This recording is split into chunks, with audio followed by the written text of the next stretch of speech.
ഈ രണ്ട് സാധനം 8085ഉം 8051 മൈക്രോ കൺട്രോളറും പഠിച്ചു കഴിഞ്ഞാൽ ഏത് കിട്ടി? നമുക്ക് ഒരു 8 ക്വസ്റ്റ്യൻസുകൾ അല്ലെങ്കിൽ 10 ക്വസ്റ്റ്യൻസുകൾ ഉറപ്പിക്കാം. Hello, I am doctor Prijil Mathew. നമ്മൾ കാത്തിരുന്ന ഒരു PSC വിജ്ഞാപനം എത്തിയിരിക്കുവാണ്. നമ്മൾ ആ ഒരു PSC നോട്ടിഫിക്കേഷൻ വന്നതിൻ്റെ വെളിച്ചത്തിൽ അതിൻ്റെ സിലബസ്, അതുമായിട്ട് ബന്ധപ്പെട്ട കാര്യങ്ങളാണ് നമ്മൾ ഇന്ന് ഈ ഒരു വീഡിയോയിൽ ഡിസ്കസ് ചെയ്യുന്നത്. Okay, scientific officer physics in Kerala police, forensic science laboratory. നമ്മൾ എൻ്റെ ഓർമ്മ ശരിയാണെങ്കിൽ 2021 അവസാനമായി എക്സാം നടന്നത്. അപ്പോൾ അതിനുശേഷം ഫിസിക്സിൻ്റേതായ ഒരു PSC എക്സാമുകൾ വളരെ കുറവായിരുന്നു നടന്നത്. മറ്റ് സബ്ജക്റ്റുകളിൽ കെമിസ്ട്രിയിലൊക്കെ PSC എക്സാമുകൾ കെമിസ്ട്രിക്കാർക്ക് വേണ്ടി മാത്രമുള്ള വിളിച്ചപ്പോൾ MSc ഫിസിക്സ് ലെവലിലുള്ള PSC എക്സാം വളരെയധികം കാത്തിരിപ്പിന് ശേഷമാണ് നമുക്കിപ്പം ലഭിച്ചിരിക്കുന്നത്. അപ്പോൾ അതുകൊണ്ട് തന്നെ കേരളത്തിലെ പല യൂണിവേഴ്സിറ്റികളിലെ സിലബസിലും പഠിച്ച MSc ഫിസിക്സുകാർക്കുള്ള ഒരു വളരെ സന്തോഷകരമായ ഒരു എക്സാം ആയിരിക്കും ഇത്. അതിലേക്ക് നിങ്ങളെ ഒരുക്കുക. അതിൻ്റെ ഒരു ആദ്യപടിയായിട്ട് നമുക്കതിൻ്റെ സിലബസ് എങ്ങനെയൊക്കെയാണ് വന്നിരിക്കുന്നത്, സിലബസിൽ എന്തൊക്കെ കാര്യങ്ങളാണ് ശ്രദ്ധിക്കേണ്ടതുള്ളത്, സാധാരണ ഉള്ളതിൽ നിന്നും ഏതൊക്കെ പോർഷൻസാണ് അവർ ഒഴിവാക്കിയിരിക്കുന്നത്, അല്ലെങ്കിൽ അഡീഷണലായിട്ട് എന്തെങ്കിലുമൊക്കെ ടോപ്പിക്കുകൾ വന്നിട്ടുണ്ടോ. അപ്പോൾ ഇത്തരം കാര്യങ്ങളാണ് നമ്മൾ ഈ ഒരു സിലബസ് ഡിസ്കഷൻ സെക്ഷനിൽ ഉദ്ദേശിക്കുന്നത്. ഓക്കെ, അപ്പോൾ നമ്മൾ സാധാരണഗതിയിൽ നമ്മുടെ കേരളത്തിലെ യൂണിവേഴ്സിറ്റികളിലെല്ലാം നമ്മൾ പഠിക്കുന്നിടത്ത് MSc ഫിസിക്സിൽ പഠിക്കുമ്പം ഫസ്റ്റ് സെമസ്റ്ററിൽ തന്നെ വരുന്ന കോഴ്സാണ് ക്ലാസിക്കൽ മെക്കാനിക്സ്. സാധാരണഗതിയിൽ ഫസ്റ്റ് പേപ്പറായിട്ട് മാത്തമാറ്റിക്കൽ മെത്തേഡ്സ് ഇൻ ഫിസിക്സ് ആണ് വരാറ്. സോ നമുക്കിവിടെ PSCയുടെ സിലബസിൽ തന്നിരിക്കുന്നതിൽ ഫസ്റ്റ് പേപ്പറായിട്ട് ക്ലാസിക്കൽ മെക്കാനിക്സ് ആണ് തന്നിരിക്കുന്നത്. Classical quantum mechanics, mathematical, electro dynamics, solid state, ഇങ്ങനെയുള്ള കോർ പേപ്പറുകളും ദെൻ അതിൻ്റെ അപ്ലൈഡ്, അതിൻ്റെ ആപ്ലിക്കേഷൻസിൽ വരുന്ന പേപ്പറുകളുമാണ് നമ്മൾ ഫിസിക്സ് സിലബസിൽ, MSc ഫിസിക്സ് സിലബസിൽ മെയിനായിട്ട് നമ്മൾ കൈകാര്യം ചെയ്യുന്നത്. ഇവിടെ ഈ ഒരു സിലബസിലോട്ട് നമ്മൾ നോക്കുമ്പം തുടങ്ങിയിരിക്കുന്ന കൺസ്ട്രെയിൻസ് ആൻഡ് ജനറലൈസ്ഡ് കോർഡിനേറ്റ്സ് എന്നുള്ള ടോപ്പിക്കിലാണ്. ഉറപ്പായിട്ടും അതൊരു ക്ലാസിക്കൽ മെക്കാനിക്സിൻ്റെ ഏത് ടെക്സ്റ്റ് ബുക്ക് എടുത്ത് നോക്കിയാലും നമുക്കവിടെ സ്റ്റാർട്ടിങ് തൊട്ട് തന്നെ കാണാൻ പറ്റുന്ന ടോപ്പിക്കുകളാണ് constraints, generalised coordinates, D'Alembert's principle, Lagrange's equation, velocity dependent potentials, Hamiltonian principle. അപ്പോൾ അതിലോട്ട് വരുന്നതിന് മുമ്പ് ഇവിടെ ഒരു സിലബസിൽ അല്പം അങ്ങോട്ടും ഇങ്ങോട്ടും ഓവർലാപ്പ് കാണാം. കാരണം നമ്മൾ സാധാരണഗതിയിൽ പഠിച്ചു വരുമ്പം constraints, generalised coordinates, then D'Alembert's principle, അതിൽ നിന്ന് നമ്മൾ Lagrange's equation of motion, Lagrange's mechanism, അതിന് ശേഷമാണ് നമ്മൾ അത് ഹാമിൽട്ടോണിയൻ മെക്കാനിക്സിലോട്ട് നമ്മൾ വരുന്നത്. അപ്പോൾ ആ ഒരു ഫ്ലോയിൽ ഇവിടെ ഇടയ്ക്ക് ഹാമിൽട്ടൺസ് പ്രിൻസിപ്പിൾ ഒന്ന് കയറിയിട്ടുണ്ട് എന്നുള്ളത് മാത്രമേ ഉള്ളൂ. ഹാമിൽട്ടൺസ് പ്രിൻസിപ്പിൾ കയറിയിട്ടുണ്ട് എന്നുള്ളത് മാത്രമേ ഉള്ളൂ. ചെറിയ അങ്ങോട്ടും ഇങ്ങോട്ടും വന്നിരിക്കുന്ന ഒരു ഓവർലാപ്പ് എന്നുള്ളത് മാത്രം. ദെൻ ഇപ്പോൾ നമ്മൾ വെറുതെ ഇത് വായിച്ചു പോകാതെ നമ്മൾ ഒന്നും കൂടി ഇതൊരു ഇൻഡെപ്ത് ആയിട്ട് നമ്മൾ നോക്കുകയാണെങ്കിൽ ശരിക്കും ആദ്യത്തെ ഈ ഒരു പോർഷൻ കൺസ്ട്രെയിൻസ്, ജനറലൈസ്ഡ് കോർഡിനേറ്റ്സ് എന്നൊക്കെ പറയുന്ന ആ ഒരു പോർഷൻസ്, ഉറപ്പായിട്ടും കൺസ്ട്രെയിൻസ് വരുമ്പം അവിടെ ഡിഗ്രീസ് ഓഫ് ഫ്രീഡം കാര്യങ്ങൾ വരും, ഡിഫറെൻറ്റ് ടൈപ്സ് ഓഫ് കൺസ്ട്രെയിൻസ് കാര്യങ്ങൾ വരും. അപ്പോൾ അതിൽ നിന്നൊക്കെ നമുക്ക് സാധാരണത്തിൽ എക്സാംസിൻ്റെ ക്വസ്റ്റ്യൻസ് ചോദിക്കാനുള്ള ഒരുപാട് ഓപ്ഷൻസ് അവിടെയുണ്ട്. നമുക്കറിയാം ഓരോ ബോഡിയുടെ ഡിഗ്രീസ് ഓഫ് ഫ്രീഡമായിട്ട് ബന്ധപ്പെട്ട ക്വസ്റ്റ്യൻസുകൾ, അതേപോലെ കൺസ്ട്രെയിൻസുമായിട്ട് ഡിഫറെൻറ്റ് ടൈപ്സ് ഓഫ് കൺസ്ട്രെയിൻസ്, ഏത് ടൈപ്പ് കൺസ്ട്രെയിൻ്റ് ആണ്, അപ്പോൾ അത്തരം ക്വസ്റ്റ്യൻസുകളൊക്കെ നമുക്ക് ഈ ഭാഗത്ത് നിന്ന് പ്രതീക്ഷിക്കാം. അപ്പോൾ അതൊക്കെ ഒരു ഡിഗ്രി ലെവലിൽ നിൽക്കുന്ന ഒരു സിലബസാണ്. എല്ലാ യൂണിവേഴ്സിറ്റികളുടെയും ഡിഗ്രിയിലും വരുന്ന ഒരു ടോപ്പിക്കാണ്. പിന്നെ നമ്മൾ മുമ്പോട്ട് പോകുമ്പോൾ നമുക്കതൊരു MSc ലെവൽ സിലബസ് എന്നുള്ളത് നമുക്ക് കൃത്യമായിട്ട് ഫീൽ ചെയ്യും. നമ്മൾ ഒരു പരിധിവരെ നമ്മൾ +2-വിലും ഡിഗ്രിയിലും ന്യൂട്ടോണിയൻ മെക്കാനിക്സ് ആണ് പഠിക്കുന്നത്. അതിനുശേഷം നമ്മൾ ലാഗ്രാഞ്ചിയൻ മെക്കാനിക്സ് നമ്മൾ പഠിക്കും. ദെൻ നമ്മൾ ഹാമിൽട്ടോണിയൻ മെക്കാനിക്സിലോട്ട് നമ്മൾ വരും. അപ്പോൾ ഇതിൻ്റെ ഒരു ഫ്ലോ എന്ന് പറഞ്ഞാൽ നമുക്കറിയാം. നമ്മൾ ന്യൂട്ടോണിയൻ മെക്കാനിക്സ് നമ്മൾ കൺസിഡർ ചെയ്യുകയാണെങ്കിൽ നമ്മൾ equations of motion F=ma, then അതിൽ നിന്ന് നമ്മൾ ലാഗ്രാഞ്ചസ് ഇക്വേഷൻ ഓഫ് മോഷനിലോട്ട് വരുമ്പോഴത്തേക്ക് നമ്മളത് എനർജിയുടെ ടേംസിലോട്ട് മാറും. ലാഗ്രാഞ്ചൻ L=T-v, kinetic energy, potential energy, അങ്ങനെ നമ്മൾ എനർജിയുടെ ടേംസിലോട്ട് വരും. അപ്പോൾ ന്യൂട്ടോണിയൻ മെക്കാനിസത്തിലെ ഫോഴ്സിൻ്റെ ടൈം നിൽക്കുക എന്ന് പറയുമ്പം, അല്ലെങ്കിൽ മൊമെൻറ്റത്തിൻ്റെ ടേംസ് നിൽക്കുക എന്ന് പറയുമ്പോൾ that is a vector quantity. Vector ക്വാണ്ടിറ്റിയിൽ നിന്ന് നമ്മൾ ഇതിലോട്ട് വന്നു, ഒരു സ്കെയിലർ ക്വാണ്ടിറ്റിയിലോട്ട് നമ്മൾ വന്നു ലാഗ്രാഞ്ചിയൻ മെക്കാനിക്സിലോട്ട് വരുമ്പോൾ. വെക്ടേഴ്സിനേക്കാൾ ഉറപ്പായിട്ടും ഡീൽ ചെയ്യാൻ, നമുക്ക് പ്രോബ്ലംസ് ചെയ്യാൻ എളുപ്പമുള്ളത് ഏതാണ്? സ്കെയിലാർ ക്വാണ്ടിറ്റീസ് ആണ്. ദെൻ അതിൽ തന്നെ നമ്മൾ ലാഗ്രാഞ്ചസ് ഇക്വേഷൻ ഓഫ് മോഷൻ്റെ കാര്യങ്ങൾ നോക്കുമ്പോൾ that is A second order differential equation. So അതിനെ സോൾവ് ചെയ്യുക കൂടുതൽ ബുദ്ധിമുട്ടാണ്. സോ നമ്മൾ ലാഗ്രാഞ്ചസ് ഇക്വേഷൻ ഓഫ് മോഷൻ കഴിഞ്ഞ് അടുത്ത ഹാമിൽട്ടോണിയൻ മെക്കാനിക്സിലോട്ട് വരുമ്പോഴത്തേനും ഫസ്റ്റ് ഓർഡർ ഡിഫറൻഷ്യൽ ഇക്വേഷൻസ് ടേംസിലോട്ട് വരും. നമുക്ക് സോൾവിങ് കാര്യങ്ങളൊക്കെ കുറച്ചും കൂടി ഈസി ആവും. അപ്പോൾ ആ രീതിയിലാണ് നമ്മൾ ഇതിൻ്റെ ഒരു പ്രോഗ്രഷൻ വരുന്നത്. അപ്പോൾ അതേ രീതിയിൽ തന്നെ നമുക്ക് ഈ ഒരു സിലബസ് നമുക്ക് കൺസിഡർ ചെയ്യാൻ പറ്റും. ഓക്കെ, ദെൻ നമ്മൾ ഹാമിൽട്ടോണിയൻ മെക്കാനിക്സിലോട്ട് വന്ന് Hamilton Jacobi equation, Hamilton's principle and characteristic functions. ഉറപ്പായിട്ടും ഇതിനിടയ്ക്ക് നമ്മൾ എക്സ്പെക്റ്റ് ചെയ്യേണ്ട ഒരു ടോപ്പിക്കാണ് കാനോനിക്കൽ ട്രാൻസ്ഫർമേഷൻ. കാനോനിക്കൽ ട്രാൻസ്ഫർമേഷൻ അത്തരം ടോപ്പിക്കുകൾ നമ്മൾ എക്സ്പെക്റ്റ് ചെയ്യണം. Then Hamilton principle and characteristic function, Hamilton Jacobi equation for the linear harmonic oscillator. Then Euler angle. Euler angle എന്ന് പറയുമ്പോൾ അവിടെ റിജിഡ് ബോഡി ഡൈനാമിക്സ് ആണ് അവിടെ ഉറപ്പായിട്ടും വരുന്നത്. അവിടെ നമ്മുടെ ഏത് വരും? റിജിഡ് ബോഡി ഡൈനാമിക്സിൽ angular momentum, kinetic energy, moment of inertia, tensor, അത്തരം ടോപ്പിക്കുകളൊക്കെ അതിനകത്ത് ഓയിലർ ഇക്വേഷൻസിൻ്റെ കണ്ടിന്യൂവേഷൻ ആയിട്ട് വരുന്ന ടോപ്പിക്കുകളാണ്. Then centrifugal and Coriolis force. അപ്പോൾ അതൊരു നമ്മൾ ക്ലാസിക്കൽ മെക്കാനിക്സിൽ അത്ര ഇമ്പോർട്ടൻസ് കൊടുക്കുന്ന ഒരു ടോപ്പിക് അല്ലെങ്കിലും നമ്മൾ പ്രീവിയസ് ഇയർ ക്വസ്റ്റ്യൻസുകൾ എടുത്ത് നോക്കുവാണെങ്കിൽ ഈ സെൻട്രിഫ്യൂഗൽ ഫോഴ്സ്, കോറിയോളിസ് ഫോഴ്സ്, ഈ ടോപ്പിക്കിൽ നിന്ന് തന്നെ 2ഉം 3ഉം ക്വസ്റ്റ്യൻസ് ഒറ്റ ക്വസ്റ്റ്യൻ പേപ്പറിൽ തന്നെ കിടപ്പുണ്ട്. അത് നമ്മൾ പ്രീവിയസ് ഇയർ ക്വസ്റ്റ്യൻ ഡിസ്കഷൻ ചെയ്യുന്നിടത്ത് അവിടെ നമ്മൾ കാണും.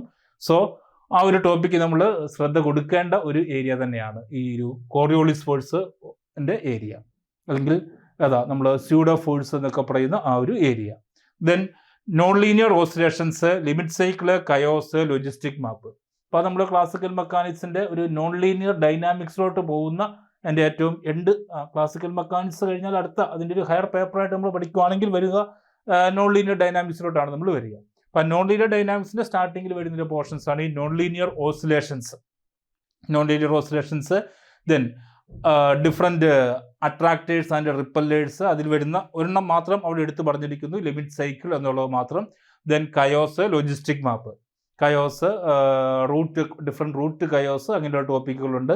നമ്മുടെ ഫേസ് സ്പേസ് ഡയഗ്രാം, അതിനകത്ത് നമ്മൾ ലിമിറ്റ് സൈക്കിള്, അട്രാക്ടർ, റിപ്പല്ലർ, പല type attractor, star, node, etcetera. അപ്പോൾ അത്തരം ടോപ്പിക്കുകളൊക്കെ ഞാനിത് ഡീറ്റെയിൽ ആയിട്ട് ഇങ്ങനെ പറഞ്ഞു പോകാൻ കാരണം നമ്മൾ വെറുതെ ഇതൊരു സിലബസ് വായിക്കുക എന്നുള്ളതിനപ്പുറത്ത് നമുക്ക് ഇതിനകത്ത് സിലബസിൽ സിംപിളി ഒരു പോയിന്റ് ആയിരിക്കും കൊടുത്തിരിക്കുന്നത്.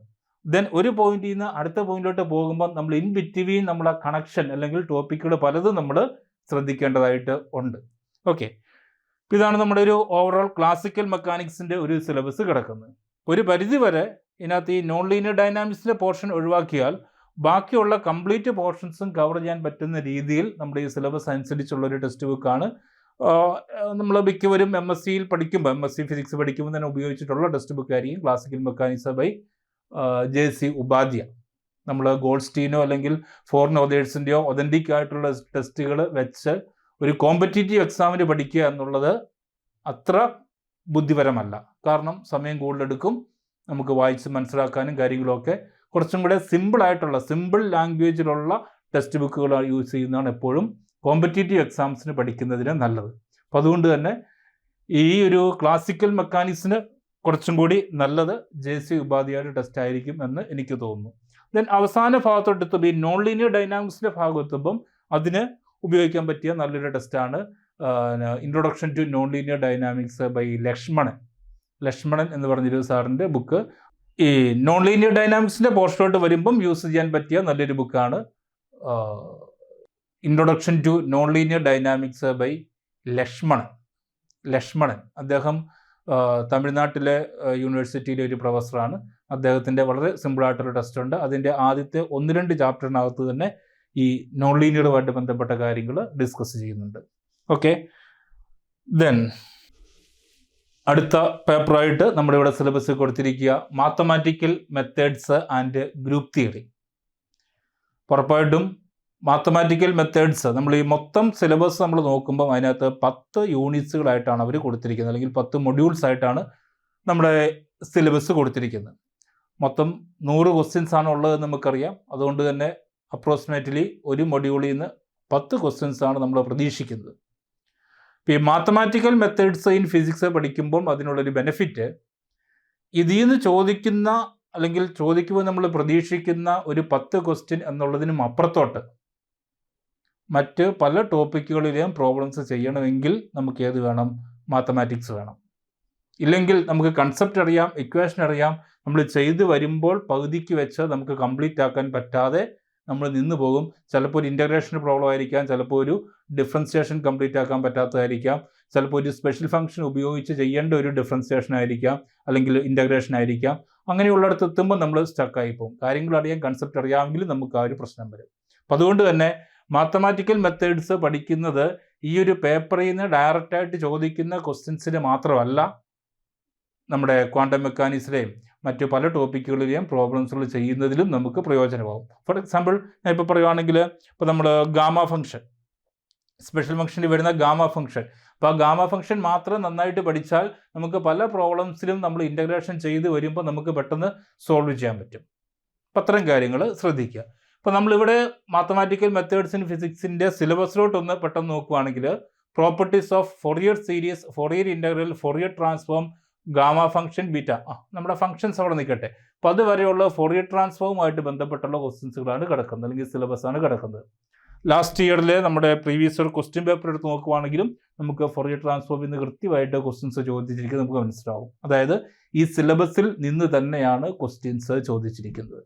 Okay, then gamma function, beta function, delta function, Bessel function, the first and second kind, Neumann function, spherical Bessel function, Legendre, ഇതിൻ്റെ എല്ലാം generative function, recurrence relation, Rodrigues formula, orthogonality. അപ്പോൾ ഇതെല്ലാം നമ്മുടെ സ്പെഷ്യൽ ഫംഗ്ഷൻ എന്ന് പറയുന്ന ആ ഒരു ടോപ്പിക്കിൽ വരുന്നതാണ്. സ്പെഷ്യൽ ഫംഗ്ഷൻസ് എന്ന് പറയുന്ന നമ്മുടെ ഒരു മൊഡ്യൂളായിട്ട് MSc ഫിസിക്സിൽ പഠിക്കുന്ന ഒരു ടോപ്പിക്കിൽ വരുന്നതാണ്. അപ്പോൾ ഇവിടെ നമ്മൾ നോക്കുവാണെങ്കിൽ പ്രീവിയസ് ഇയർ ക്വസ്റ്റ്യൻസും കൂടെ ഒന്ന് നോക്കുവാണെങ്കിൽ നമുക്ക് ഇതിനകത്ത് ബെസൽ ഫംഗ്ഷനിൽ നിന്ന് ഡയറക്റ്റ് ആയിട്ട് നമ്മൾ ക്വസ്റ്റ്യൻസ് ചോദിച്ചിട്ടുണ്ട്, ന്യൂമാൻ ഫംഗ്ഷനിൽ നിന്ന് ഡയറക്റ്റ് ചോദിച്ചിട്ടുണ്ട്, ലെജൻഡർ പോളിനോമിയൽ അതിൻ്റെ ജനറേറ്റീവ് ഫംഗ്ഷൻ ഡയറക്റ്റ് ആയിട്ട് ക്വസ്റ്റ്യൻ ചോദിച്ചിട്ടുണ്ട്. അപ്പോൾ നമ്മൾ ഈ പഠിച്ചു പോകുന്നതിൻ്റെ നമ്മൾ MSc പഠിക്കുമ്പം കുറേ ഡെറിവേഷൻസ് ഉൾപ്പെടെ നമ്മൾ പഠിച്ച കാര്യങ്ങൾ ഡെറിവേഷൻസിനേക്കാൾ അപ്പുറത്ത് ഡയറക്റ്റ് ആയിട്ട് ഇതിൻ്റെ ജനറേറ്റീവ് ഫംഗ്ഷൻ അല്ലെങ്കിൽ second kind of Bessels polynomial അല്ലെങ്കിൽ Bessel function is known as എന്നൊക്കെയുള്ള രീതിയിൽ ഡയറക്റ്റ് ക്വസ്റ്റ്യൻസുകൾ ആണ് പ്രീവിയസ് ക്വസ്റ്റ്യൻസ് ചോദിച്ചിട്ടുള്ളത്. നമുക്ക് എക്സാമിന് 100 ക്വസ്റ്റ്യൻസ് ആണ്, ടൈം ലിമിറ്റ് ഉണ്ട്. അപ്പോൾ അതനുസരിച്ച് ചെയ്യാൻ പറ്റുന്ന ക്വസ്റ്റ്യൻസുകളെ നമുക്ക് വരുള്ളൂ. മാത്തമാറ്റിക്കലാണ് കുറേ ചെയ്തു കഴിഞ്ഞാൽ മാത്രമേ കിട്ടുകയുള്ളൂ, ടൈം കൺസ്യൂമിങ് ആണ് എന്നൊരു ചിന്ത ഉണ്ടാകരുത്.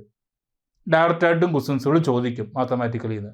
മാത്രമല്ല മാത്തമാറ്റിക്കൽ പഠിക്കുന്നത് കൊണ്ട് മറ്റ് പേപ്പറുകളിലും പ്രയോജനം കിട്ടും എന്നുള്ളത് ഞാൻ എടുത്തു പറഞ്ഞു. ഓക്കെ, ദെൻ ബാക്കിയുള്ള സിലബസും കൂടെ നമ്മൾ നോക്കുവാണെങ്കിൽ നമ്മൾ സ്പെറിക്കൽ ഹാർമോണിക്സ് ഉറപ്പായിട്ട് നമുക്ക് ക്വാണ്ടം മെക്കാനിക്സ് കാര്യങ്ങൾ ആവശ്യമുള്ളതാണ്. Hermite polynomial, Laguerre polynomial. Then അതിന് ശേഷം വരുന്ന topic Cauchy Riemann condition, Cauchy's integral theorem and integral formula. ഏതാണ്? Complex analysis. വളരെ എളുപ്പമുള്ള ടോപ്പിക്കാണ്. നമുക്കറിയാം കോംപ്ലക്സിൻ്റെ ഭാഗത്തു നിന്നുള്ള ക്വസ്റ്റ്യൻസ് നമുക്ക് അവിടെ എക്സ്പെക്റ്റ് ചെയ്യാം. അപ്പോൾ അവിടെ ജസ്റ്റ് ഏതേ പറഞ്ഞിട്ടുള്ളൂ, Cauchy Riemann condition, Cauchy's integral theorem, ഇത്രയും പറഞ്ഞിരിക്കുന്നത് തന്നെ നമ്മൾ ആ കോംപ്ലക്സ് അനാലിസിസ് അല്ലെങ്കിൽ കോംപ്ലക്സിൻ്റെ ഭാഗം മൊത്തം നമ്മൾ പഠിക്കാൻ ബാധ്യസ്ഥരാകുന്നുണ്ട്.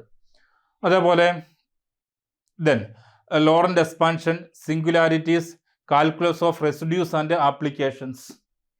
അപ്പോൾ ഇതെല്ലാം വായിച്ചു കഴിയുമ്പോൾ നമുക്ക് വരുന്നൊരു കൺഫ്യൂഷൻ, നമ്മൾ മാത്തമാറ്റിക്കൽ മെത്തേഡ്സ് ഇൻ ഫിസിക്സ് എന്ന് പറഞ്ഞ് MSc ലെവലിൽ നമ്മൾ പഠിക്കുമ്പം 2 പേപ്പറുകൾ മിക്ക യൂണിവേഴ്സിറ്റികളിലും പഠിക്കുന്നുണ്ട്. മാത്തമാറ്റിക്കൽ മെത്തേഡ്സ് ഇൻ ഫിസിക്സ് 1, അടുത്ത സെമസ്റ്ററിൽ വരുമ്പോൾ mathematical methods in physics 2.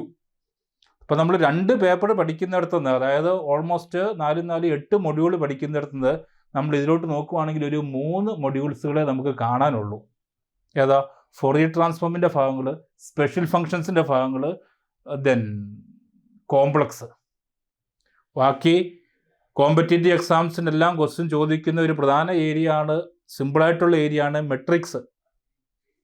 Matrix and determinants വന്നിട്ടില്ല, വെക്റ്റേഴ്സ് വന്നിട്ടില്ല, ടെൻസർ വന്നിട്ടില്ല.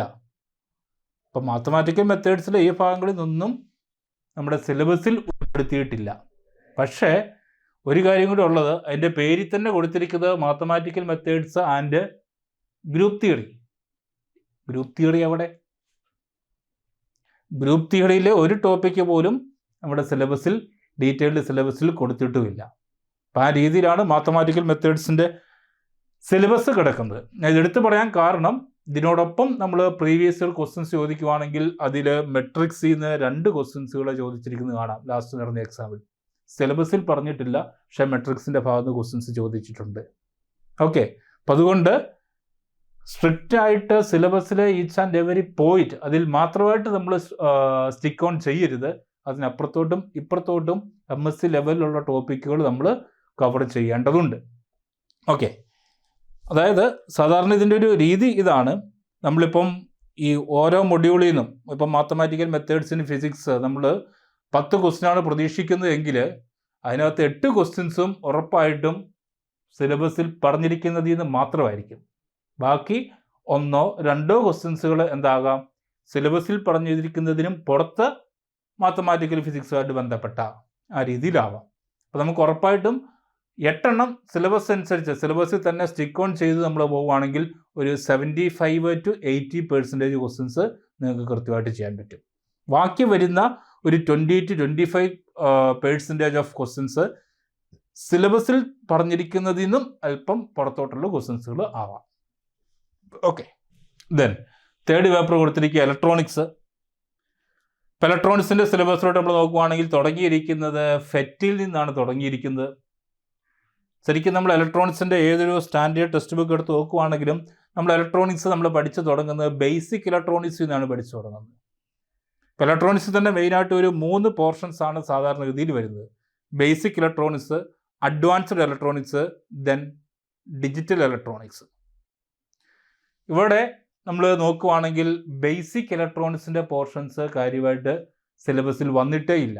എന്ന് വെച്ചാൽ നമ്മുടെ സെമി കണ്ടക്ടർ ഫിസിക്സ്, ദെൻ അതിൻ്റെ ബാക്കിയായിട്ട് വരുന്ന ഡയോഡിൻ്റെ ആപ്ലിക്കേഷനായിട്ട് വരുന്ന റെക്ടിഫയേഴ്സ്, പല type rectifier, zener diode, photo diode, LED etcetera. Then അടുത്ത ട്രാൻസിസ്റ്ററിൻ്റെ ബയാസിങ്, അതുമായിട്ട് ബന്ധപ്പെട്ട കാര്യങ്ങൾ, ട്രാൻസിസ്റ്റർ ആംപ്ലിഫയർ. അപ്പം ഇങ്ങനെ പോകുന്ന നമ്മുടെ ബേസിക് ഇലക്ട്രോണിക്സ് സെക്ഷൻസ് നമുക്ക് ഇതിനകത്തോട്ട് നോക്കുവാണെങ്കിൽ കാര്യമായിട്ട് കാണാനില്ല. തുടങ്ങിയിരിക്കുന്നത് field effect transistor, FET, MOSFET, ആ ഒരു ഏരിയയാണ് ഇതിനകത്ത് സ്റ്റാർട്ടിങ്ങിൽ സിലബസിൽ പറഞ്ഞിരിക്കുന്നത്. Okay, biasing of the field effect transistor, FET as VVR and its application, photo detectors, light dependent resistor, photo diode, PN junction solar cell. നമ്മുടെ നോർമൽ PN ജംഗ്ഷൻ ഡയോഡല്ല, solar cell. അതിൻ്റെ ആപ്ലിക്കേഷൻ ലെവലുള്ള ഒരു അടുത്ത ലെവലിൽ നിന്നുകൊണ്ടാണ് ഇലക്ട്രോണിക്സിൻ്റെ സിലബസ് സ്റ്റാർട്ട് ചെയ്തിരിക്കുന്നത്. പ്രൈമറി അല്ലെങ്കിൽ ഫസ്റ്റ് ലെവൽ ബേസിക് ഇലക്ട്രോണിക്സിൽ തൊടാതെ ഒരു നെക്സ്റ്റ് ലെവലിൽ നിന്നാണ് ഇലക്ട്രോണിക്സിൻ്റെ സിലബസ് തുടങ്ങിയിരിക്കുന്നതെന്ന് നമ്മൾ നോക്കുമ്പോൾ നമുക്ക് മനസ്സിലാവും. Then differential amplifier, that means നമ്മുടെ operational amplifier, op-amp parameters, op-amp as inverter, analogue integrator and differentiator, electronic analogue computation, then active low pass filter, high pass filter, Butterworth filter, band pass filter, op-amp based. Okay, അപ്പോൾ ഈ filter ഇത്രയും കാര്യങ്ങളെല്ലാം പറയുന്നത് ഓപ്പാമ്പുമായിട്ട് ബന്ധപ്പെട്ട കാര്യങ്ങൾ തന്നെയാണ്. Then op-amp based astable and monostable multi vibrator, Schmitt trigger ഒക്കെ പറയുമ്പോൾ അതിന് മുമ്പ് കമ്പറേറ്റർ, സീറോ ക്രോസിംഗ് ഡിറ്റക്ടർ, അത്തരം കാര്യങ്ങളൊക്കെ വരുന്നുണ്ട്. ഇപ്പോൾ ശരിക്കും നമ്മൾ MSc ലെവലിൽ ഇലക്ട്രോണിക്സ് പഠിക്കുന്നതിൻ്റെ അല്ലെങ്കിൽ ഡിഗ്രി പ്ലസ് MSc പഠിക്കുന്നതിൻ്റെ ഒരു 20 to 25% ഈ സിലബസിൽ വന്നിട്ടുള്ളൂ. മൊത്തം ഈ സിലബസിനെ നമ്മൾ ഒന്നും കൂടി ഏരിയ വൈസ് നോക്കുവാണെങ്കിൽ ഫെറ്റ് ഒരു റീജിയൻ, ഫെറ്റ്, മോസ്ഫെറ്റ്, അത്തരം കാര്യങ്ങൾ വരുന്നതെല്ലാം ഒരു റീജിയൻ നമുക്ക് പഠിക്കാനുണ്ട്. ഓപ്പാമ്പ് അതിൻ്റെ ആപ്ലിക്കേഷൻസ്, ഓപ്പാമ്പ് അതിൻ്റെ ideal characteristics, then op-amp as a filter, op-amp use ചെയ്തുകൊണ്ടുള്ള filter, low pass, high pass, band reject, ഇതൊക്കെ നമ്മൾ ഉറപ്പായിട്ടും ഏത് യൂണിവേഴ്സിറ്റികൾ പഠിച്ചവരാണെങ്കിലും MSc ലെവലിൽ പഠിക്കുകയും പ്രാക്ടിക്കലി ചെയ്യുകയും ചെയ്തിട്ടുള്ളതാണ് ഓപ്പാമ്പ് ഫിൽറ്റേഴ്സ്. അപ്പോൾ അതാണ് നമ്മുടെ ഇവിടെ വന്നിരിക്കുന്ന അടുത്തൊരു ഏരിയ. ദെൻ ഓപ്പാമ്പ് യൂസ് ചെയ്തുകൊണ്ടുള്ള A to D converters, monostable and astable multi vibrator, then Schmitt trigger, സ്വാഭാവികമായിട്ടും comparator, zero crossing detector etcetera. Then ഇലക്ട്രോണിക്സിൻ്റെ സിലബസിൽ തന്നെ വരുന്ന ബാക്കി കുറച്ച് പോർഷൻസ് ആണ് amplitude modulation, demodulation circuits, amplitude modulation and demodulation circuits, നമ്മുടെ മോഡുലേഷൻസുമായിട്ട് ബന്ധപ്പെട്ട കമ്മ്യൂണിക്കേഷൻസിൻ്റെ പേപ്പറിൽ വരുന്ന ടോപ്പിക്കുകൾ. Then comparison of signal to noise ratios, pulse code modulation. അവിടെ ആകെ ഒരു മോഡുലേഷൻ എടുത്ത് പറഞ്ഞിട്ടുള്ളൂ, പൾസ് കോഡ് മോഡുലേഷൻ. പക്ഷേ ഉറപ്പായിട്ടും അവിടെ മറ്റ് മോഡുലേഷൻ ടെക്നിക്കുകളെല്ലാം, അനലോഗ് മോഡുലേഷൻസ്, ഡിജിറ്റൽ മോഡുലേഷൻസ്, അതിൽ തന്നെയുള്ള amplitude modulation, frequency modulation, phase modulation, digital modulation വരുമ്പം അതിനകത്ത് കിടക്കുന്നത് then carrier wave, pulse wave ആയിട്ട് യൂസ് ചെയ്യുന്നത്, carrier wave signal sine wave ആയിട്ട് യൂസ് ചെയ്യുന്നത്, അങ്ങനെയുള്ള ഒരുപാട് ടൈപ്പ് ഓഫ് മോഡുലേഷൻസ് ഉണ്ട്. ഇവിടെ ആകെ എടുത്തു പറഞ്ഞിരിക്കുന്നത് പൾസ് കോഡ് മോഡുലേഷൻ എന്നുള്ളത് മാത്രമേ ഉള്ളൂ. ഉറപ്പായിട്ട് നമ്മൾ പൾസ് കോഡ് മോഡുലേഷൻ എന്നുള്ളത് ഇത് മാത്രം ക്വസ്റ്റ്യൻ എന്നുള്ള എക്സ്പെക്ട് ചെയ്യരുത്. ഏത് മോഡുലേഷൻ ടെക്നിക്സുകളും അതിനകത്തോട്ട് വരാം. Okay, communication receivers, FM transmitters, very high frequency and ultra high frequency systems, microwave system, satellite communications. അപ്പോൾ മൊത്തത്തിൽ പറയുവാണെങ്കിൽ modulations and communication systems, modulation, demodulation, communication, അതുമായിട്ട് ബന്ധപ്പെട്ട കുറച്ച് ടോപ്പിക്കുകളും കൂടി നമ്മുടെ ഇലക്ട്രോണിക്സിൻ്റെ സിലബസിലോട്ട് കയറ്റിയിട്ടുണ്ട്. ഇപ്പോൾ മൊത്തത്തിൽ നമ്മുടെ ഇലക്ട്രോണിക്സ് പേപ്പറിൻ്റെ സിലബസ് നോക്കുവാണെങ്കിൽ ഒരു 3 ഏരിയയിനെ സിലബസിൽ സ്പെസിഫിക് ആയിട്ട് പറഞ്ഞിട്ടുള്ളൂ. ഒന്ന് ഫെറ്റ്, അതുമായിട്ട് ബന്ധപ്പെട്ട കാര്യങ്ങൾ. രണ്ടാമത് ഓപ്പാമ്പ്, അതിൻ്റെ ആപ്ലിക്കേഷൻസിൽ വരുന്ന ടോപ്പിക്കുകൾ. മൂന്നാമത് communication, modulation, demodulation, communication techniques. Comparatively മറ്റ് പേപ്പേഴ്സുമായിട്ട് കമ്പയർ ചെയ്യുമ്പം ഇലക്ട്രോണിക്സിൻ്റെ സിലബസിൽ തന്നിരിക്കുന്ന കാര്യങ്ങൾ കുറവാണ്. ഫെറ്റ്, മോസ്ഫെറ്റ് റിലേറ്റഡും ഓപ്പാമ്പ് റിലേറ്റഡും കമ്മ്യൂണിക്കേഷൻ റിലേറ്റഡും മാത്രം പഠിച്ചാൽ നിങ്ങൾക്ക് ഒരു 8 ക്വസ്റ്റ്യൻസ് ഉറപ്പിക്കാം. ഓക്കെ, അതേസമയം ഒരു 1-2 ക്വസ്റ്റ്യൻസ് ഇലക്ട്രോണിക്സ് റിലേറ്റഡ് തന്നെ ഈ സിലബസിന് പുറത്തുനിന്ന് പ്രതീക്ഷിക്കാം.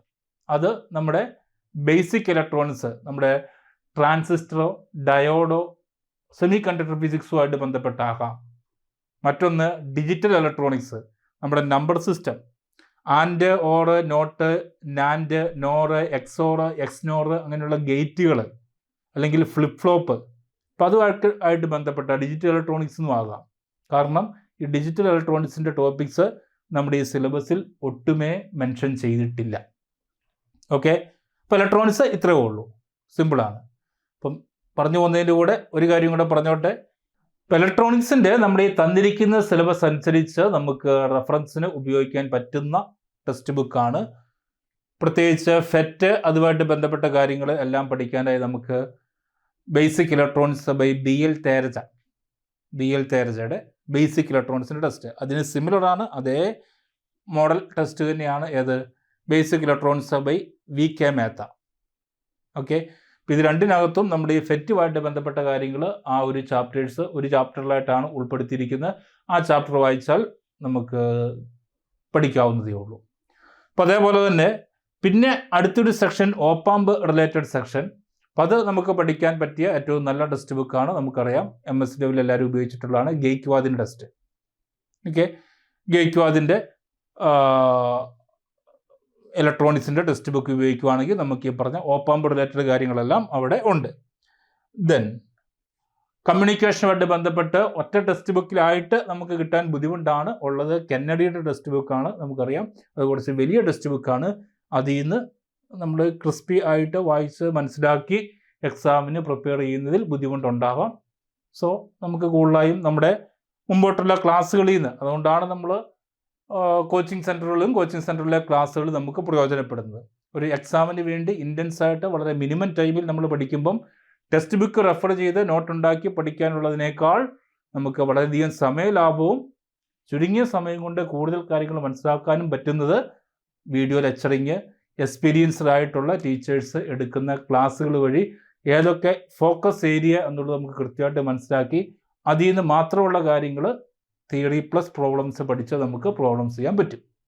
ഓക്കെ, ദെൻ 4ാമത്തെ മൊഡ്യൂളായിട്ട് കൊടുത്തിരിക്കുന്നത് നമ്മുടെ കോർ പേപ്പറുകളിലെ മിക്ക കോമ്പറ്റേറ്റീവ് എക്സാമുകൾക്കും ഏറ്റവും കൂടുതൽ ക്വസ്റ്റ്യൻസ് ചോദിക്കുന്ന ക്വാണ്ടം മെക്കാനിക്സിൻ്റെ പേപ്പർ.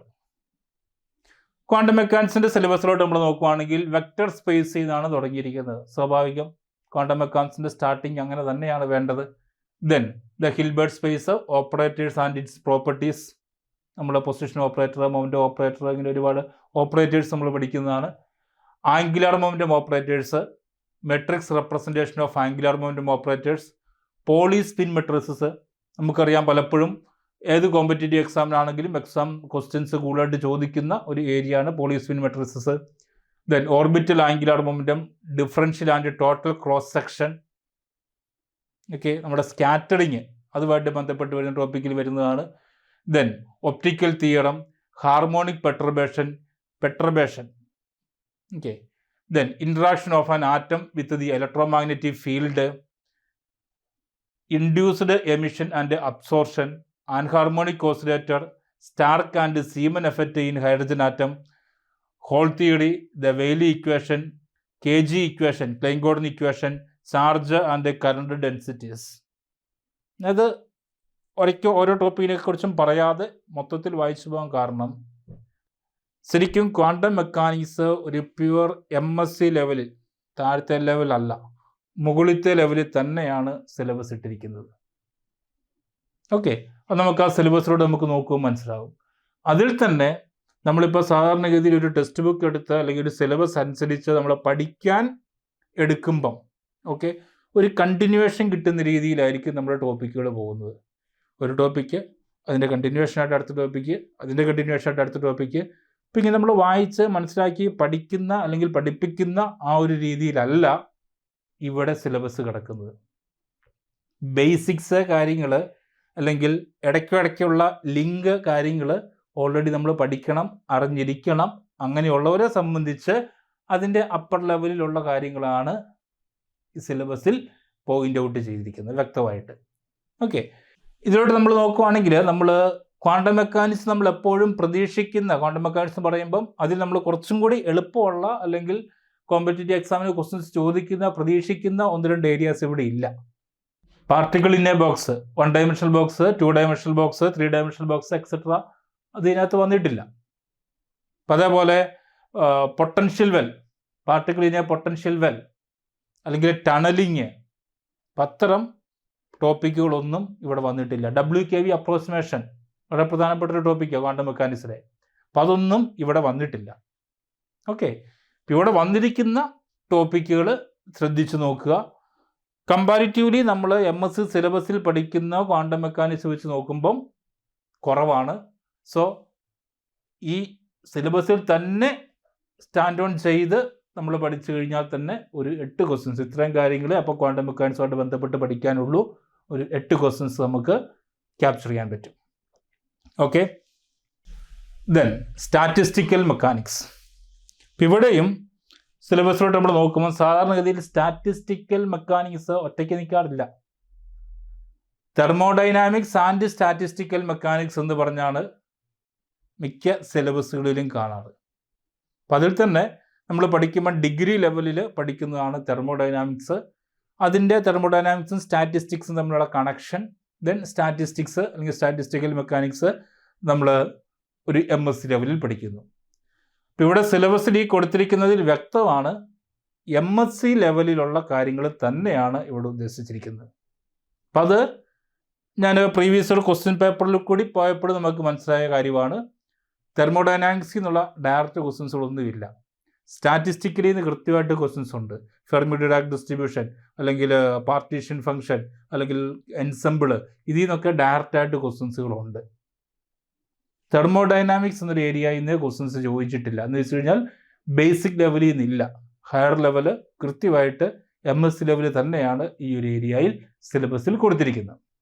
ഓക്കെ, അപ്പം അതിൽ തന്നെ നമ്മൾ നോക്കുവാണെങ്കിൽ the entropy of mixing and Gibbs paradox, ഏതാ statistical mechanics തുടങ്ങുന്നതാണ്.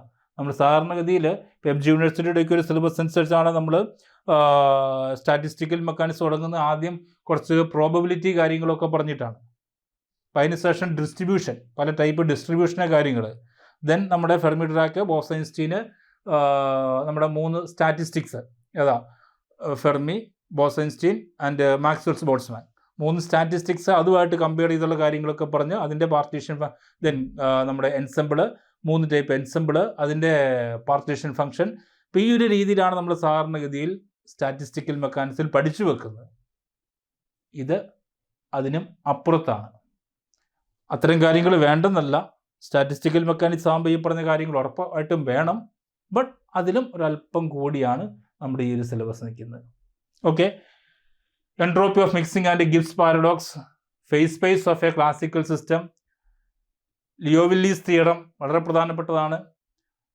Then equipartition theorem, virial theorem, the density matrix, thermodynamics behaviour of an ideal Bose gas, Bose-Einstein condensation കാര്യങ്ങളൊക്കെ ഇതിൻ്റെ ഒരു കണ്ടിന്യൂഷൻ ആയിട്ട് വരും. Then thermodynamic behaviour of an ideal Fermi gas. So Bose-Einstein statistics, Fermi statistics രണ്ടും ഈ ഏരിയയിൽ വരും. Then magnetic behaviour of an ideal Fermi gas. Magnetic behaviour of an ideal Fermi ഗ്യാസിനകത്ത് വരുന്ന ടോപ്പിക്കുകളാണ് ഈ Pauli paramagnetism and Landau magnetism. അതായത് statistical മെക്കാനിക്സും നമ്മുടെ മാഗ്നറ്റിസവും തമ്മിൽ ലിങ്ക് ചെയ്തിട്ടുള്ള മാഗ്നറ്റിസത്തിൽ വരുന്ന സ്റ്റാറ്റിസ്റ്റിക്കൽ മെക്കാനിക്സ്, അതിലോട്ടാണ് നമ്മുടെ ടോപ്പിക്കുകൾ പോകുന്നത്. കണ്ടന്റ് വൈസ് കുറവാണ്. അഗെയിൻ ഞാൻ പറയുവാണ്, ഇലക്ട്രോണിക്സിലും ക്വാണ്ടം മെക്കാനിക്സിലും ഞാൻ പറഞ്ഞതുപോലെ തന്നെ കണ്ടന്റ് വൈസ് കുറവാണ്. പ്രീവിയസ് ഇയർ ക്വസ്റ്റ്യൻ പേപ്പറിലോട്ട് നോക്കുവാണെങ്കിലും ഫെർമി ഡിറാക് സ്റ്റാറ്റിസ്റ്റിക്സ്, അതേപോലെ ബോസ്-ഐൻസ്റ്റൈൻ സ്റ്റാറ്റിസ്റ്റിക്സ്, അതിൻ്റെ ഡിസ്ട്രിബ്യൂഷൻ ഫംഗ്ഷൻ, അതേപോലെ എൻസെമ്പിളിൻ്റെ പാർട്ടീഷൻ ഫംഗ്ഷൻ, അതുമായിട്ട് ബന്ധപ്പെട്ടൊക്കെയാണ് ക്വസ്റ്റ്യൻസുകൾ പ്രീവിയസ് ഇയർ ക്വസ്റ്റ്യൻ പേപ്പറിൽ കിടക്കുന്നത്. ഓക്കെ, അപ്പം കണ്ടന്റ് വൈസ് കുറവാണ്. ഉള്ളതിൽ സ്റ്റിക്ക് ഓൺ ചെയ്താൽ 7-8 ക്വസ്റ്റ്യൻസുകൾ നമുക്ക് കിട്ടാം. അപ്പോൾ 7-8 ക്വസ്റ്റ്യൻസുകൾ കിട്ടിയാൽ 70-80% നമുക്ക് കൃത്യമായിട്ട് സിലബസ് ഫോളോ ചെയ്താൽ നമുക്ക് കിട്ടാം. ആ സിലബസ് ഫോളോ ചെയ്താൽ കിട്ടുന്ന 70-80% എന്ന് പറയുമ്പം 100-ൽ 70 മാർക്ക്. കഴിഞ്ഞ തവണക്കത്തെ കട്ട് ഓഫ് മാർക്ക് എൻ്റെ ഓർമ്മ ശരിയാണെങ്കിൽ 53 ആയിരുന്നു എന്നുള്ളതും ഓർക്കുക. ഓക്കെ, അടുത്ത paper nuclear and particle physics. Nuclear size, shape, mass, binding energy. നമ്മൾ ആ ടോപ്പിക്കിൻ്റെ ഒരു സ്റ്റാർട്ടിങ് കാണുമ്പോൾ തന്നെ അറിയാം എലമെൻ്ററി ലെവലിൽ അല്ലെങ്കിൽ നമ്മൾ ഡിഗ്രിക്ക് പഠിക്കുന്ന ലെവലിൽ നിന്നുകൊണ്ടാണ് സ്റ്റാർട്ട് ചെയ്തിരിക്കുന്നത്. ക്വാണ്ടം മെക്കാനിക്സ് നമ്മൾ സ്റ്റാറ്റിസ്റ്റിക്സ് ഒക്കെ ഡിസ്കസ് ചെയ്ത പോലെ നേരെ MS ലെവലിലല്ല, ബേസിക് ലെവലിൽ നിന്നുകൊണ്ട് തന്നെയാണ് ന്യൂക്ലിയർ സ്റ്റാർട്ട് ചെയ്തിരിക്കുന്നത്. Okay, then semi empirical mass formula, characteristics of nuclear force, then spin orbit potential, electric quadrupole moment, parity violation in beta decay. ആകെ ഒരു കേസേ പറഞ്ഞിട്ടുള്ളൂ, parity violation in beta decay. But beta decay അതുമായിട്ട് associated theory. Beta decay എന്ന് പറയുമ്പോൾ തന്നെ അതിനകത്ത് beta plus D K, beta minus D K, electron capture, then beta spectrum, അതിൻ്റെ എക്സ്പ്ലനേഷൻ ആയിട്ട് വരുന്ന ന്യൂട്രിനോ തിയറി, ഇത്തരം കാര്യങ്ങളൊക്കെ അതിനകത്ത് വരും. ഞാൻ പറഞ്ഞത് നമ്മൾ സിലബസ് മനസ്സിലാക്കേണ്ടത് ഈ രീതിയിലാണ്. ഒരു പോയിന്റ് പറഞ്ഞാൽ അതുമായിട്ട് ബന്ധപ്പെട്ട കാര്യങ്ങളൊക്കെ അതിനകത്ത് കയറി വരും. Okay, then internal conversion. Internal conversion പറയുമ്പോൾ അതിനകത്ത് ഗാമ ഡി കെ വന്നു. Then conservation laws and symmetries. ഈ കൺസർവേഷൻ ലോസ് ആൻഡ് സിമ്മട്രീസ് എന്നുള്ള ഇവിടെ മാത്രമല്ല, നമുക്ക് ക്ലാസിക്കൽ മെക്കാനിസം കൂടി വരുന്നൊരു ടോപ്പിക്കാണ്. അത് അവിടെയും രണ്ടും തമ്മിൽ ബന്ധമില്ല, എങ്കിലും ക്ലാസിക്കലിലാണ് ഇങ്ങനൊരു ടോപ്പിക്ക് കുറച്ച് പേർക്കെങ്കിലും familiar. Okay, then quark model, the 8-fold way, quantum chromodynamics and gluons, അതായത് നമ്മുടെ പാർട്ടിക്കിൾ ഫിസിക്സിലോട്ട് വന്നു. Then Fick's law and its validity, shell structure, ശരിക്കും പാർട്ടിക്കിൾ ഫിസിക്സ് കഴിഞ്ഞിട്ട് വീണ്ടും കിടക്കുവാണ്. Shell structure and magic numbers. Shell structure and magic numbers എന്ന് പറയുന്നിടത്ത് തന്നെ ഏത് വന്നു? നമ്മുടെ ന്യൂക്ലിയർ മോഡൽസുകളെല്ലാം അവിടെ ക്വസ്റ്റ്യൻസുകൾ വരാം, എസ്പെഷ്യലി ഷെൽ മോഡൽ. അതിന് മുമ്പ് നമ്മൾ പഠിക്കുന്ന ഫെർമി ഗ്യാസ് മോഡൽ വരാം, liquid drop model, then shell model, അതിന് ശേഷം വേണമെങ്കിൽ കളക്റ്റീവ് മോഡൽ വരെയുള്ള പലതും ഇതിനകത്ത് കയറാം. ഷെൽ മോഡലിൻ്റെ ആണ് എടുത്തു പറഞ്ഞിരിക്കുന്നത്. Shell structure and magic numbers. Magic numbers are rising in the case of in this shell model. നമുക്കറിയാം മാജിക് നമ്പേഴ്സിൽ ആ നമ്പറുള്ള 2, 8 എക്സെട്ര, ആ മാജിക് നമ്പർ ഓഫ് പ്രോട്ടോൺസ് അല്ലെങ്കിൽ നമ്പർ ഓഫ് ന്യൂട്രോൺസ് ഉള്ള ന്യൂക്ലിയസ് എക്സ്ട്രാ സ്റ്റെബിലിറ്റി കാണിക്കുന്നു. നമ്പർ ഓഫ് ന്യൂട്രോൺസും number of പ്രോട്ടോൺസും രണ്ടും മാജിക് നമ്പേഴ്സിന് ഈക്വലൻ്റ് ആണെങ്കിൽ ഒരു ഡബിൾ സ്റ്റെബിലിറ്റി കാണിക്കുന്നു അത്തരം ന്യൂക്ലിയസുകൾ. That is the importance of magic numbers. വളരെ ഇൻട്രസ്റ്റിംഗ് ആയിട്ടുള്ള ടോപ്പിക്കാണ്. നമ്മൾ ക്ലാസ്സുകൾ മുമ്പോട്ട് പോകുമ്പോൾ നമുക്കത് കൂടുതലായിട്ട് കാണാൻ പറ്റും. Okay, then single crystal and powder diffraction. ശരിക്കും പറഞ്ഞാൽ ഇവിടെ ഒരല്പം ഈ സാധനം ഏതാണ്? Single crystal and powder diffraction. അതേപോലെ ലാസ്റ്റ് കിടക്കുന്ന ആപ്ലിക്കേഷൻ ഓഫ് എക്സാഡി. ഉറപ്പായിട്ടും അത് സോളിഡ് സ്റ്റേറ്റ് ഫിസിക്സിൽ വരേണ്ട അല്ലെങ്കിൽ കണ്ടൻസ്ഡ് മാറ്റർ ഫിസിക്സിൽ വരേണ്ട ടോപ്പിക്കാണ്. അതെടുത്ത് ന്യൂക്ലിയറിൽ ഇട്ടിട്ടുണ്ട്. ഓക്കെ, ദെൻ ഡിബേഷറർ ഫോർമുല അല്ലെങ്കിൽ ഡിബേഷറർ ക്യാമറ എന്നാണ് ഇവിടെ കൊടുത്തിരിക്കുന്നത്. എനിവേ അതൊക്കെ നമ്മുടെ എക്സാഡി ആയിട്ട് ബന്ധപ്പെട്ട് നമ്മൾ പഠിക്കുന്ന കാര്യങ്ങളാണ്. ഇവിടെ ശരിക്കും പറഞ്ഞാൽ ഈ single crystal and powder diffraction, Scherrer equation, Debye Scherrer camera, application of XRD, അത് കണ്ടൻസർ മാറ്ററിലെ ടോപ്പിക്കാണ്, ബട്ട് ഇവിടെ അത് ന്യൂക്ലിയറിലാണ് കൊടുത്തിരിക്കുന്നത്. ഓക്കെ, അങ്ങോട്ടോ ഇങ്ങോട്ടോ ഓവർലാപ്പ് വന്നതാവാം. എനിവേ, ഇപ്പോൾ ഈ ന്യൂക്ലിയറിൻ്റെ സിലബസിലോട്ട് നോക്കുവാണെങ്കിലും ഓൾമോസ്റ്റ് നമ്മൾ നോക്കുമ്പോൾ കണ്ടൻറ്റ് വൈസ് സിലബസ് ഇവിടെ കുറവാണെങ്കിലും എല്ലാ ഏരിയയും കവർ ചെയ്തിട്ടുണ്ട് എന്നാണ് നമ്മൾ മനസ്സിലാക്കേണ്ടത്. ന്യൂക്ലിയറിൻ്റെ പാർട്ടിക്കിൾ ഫിസിക്സിൻ്റെ ഏരിയ കവർ ചെയ്തിട്ടുണ്ട്, ബട്ട് പാർട്ടിക്കിൾ ഫിസിക്സിൻ്റെ ആ ഒരു ക്ലാസിഫിക്കേഷനോ കാര്യങ്ങളെ കുറിച്ചൊന്നും ഇവിടെ എടുത്തു പറഞ്ഞിട്ടില്ല. നമ്മൾ ലെപ്റ്റോണ്, ക്വാർക്ക്, നമ്മൾ കൺസർവേഷൻ ഓഫ് സ്ട്രേഞ്ച്നെസ്, ഇങ്ങനെ എക്സെട്ര പലതും നോക്കി നമ്മൾ ഇൻട്രാക്ഷൻസ്, ഇലക്ട്രോമാഗ്നറ്റിക് ഇൻട്രാക്ഷൻസ്, അങ്ങനെയുള്ള വീക്ക് ഇൻട്രാക്ഷൻസ്, സ്ട്രോങ് ഇൻട്രാക്ഷൻസ്, ഇങ്ങനെയുള്ള ക്ലാസിഫിക്കേഷൻസ് ഒക്കെ നമ്മൾ ചെയ്യുന്നതാണ്. ഇതൊന്നും ഇവിടെ എടുത്തു പറഞ്ഞിട്ടില്ല എങ്കിലും പ്രീവിയസ് ഇയർ ക്വസ്റ്റ്യൻ പേപ്പറിൽ അത്തരം ക്വസ്റ്റ്യൻസുകൾ ഉണ്ട്, പാർട്ടിക്കിൾ ഫിസിക്സ് എന്നുള്ള ക്വസ്റ്റ്യൻസുകൾ ഉണ്ട്.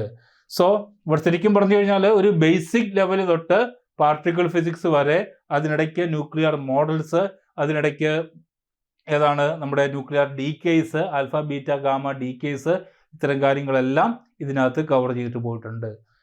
ന്യൂക്ലിയറിൽ ശരിക്കും ഒഴിവാക്കിയ ഏരിയ ന്യൂക്ലിയർ സ്കാറ്ററിങ് ഒഴിവാക്കിയിട്ടുണ്ട്, സിലബസ് നോക്കിയാൽ നമുക്ക് കാണാനില്ല.